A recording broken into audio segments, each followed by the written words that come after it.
Sveiki. Pristatau Jums vieną iš mūsų turimų modulių integracijų skirtų elektroniniai prekybai, tai yra PrestaShop. Tai kaip įsidiegti šį modulį ir kaip jį valdyti. Keliaujame į modulių sąrašą, susirandame modulį PrestaShop ir jį įdiegiame. Jį įdiegus jūs galėsite ir susikurti API raktą bei naudoti jau turimą, lygiai taip pat atsisiųsti ir patį įskiepį. Susikuriame API raktą, jį sukūrus būsite nukreipti į API modulį, bet grįžtame atgal į PrestaShop.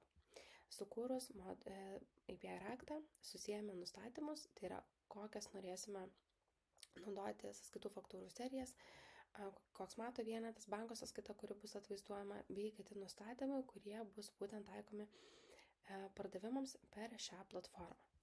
Tai atlikus pažymą atnaujinti nustatymus ir keliaujame jau į patį PrestaShop. Atsisiunčiame įskiepį ir prisijungus į savo PrestaShop keliaujame į moduliai skiltį. Pasirenkame modulių skiltį ir jau turime įskiepį, kurį parsisiuntėt, nieko neištraukiant, neišunzipinant, kaip sakoma, to failo. Įkeliame jį į Upload a Module skiltį.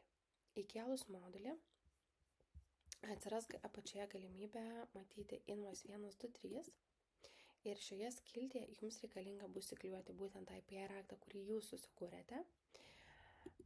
Tada nustatymuose pasirinkti užsakymo statusą, pasirinkti kokie PVM tipai bus taikomi, juos susijęti, jeigu esate PVM mokėtojai.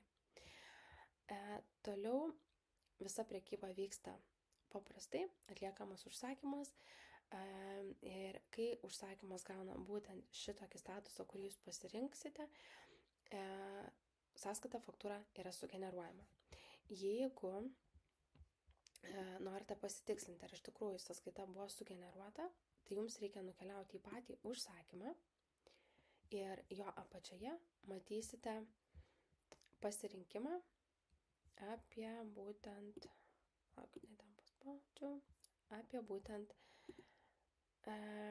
statusą, ar buvo sugeneruota sąskaita ar ne.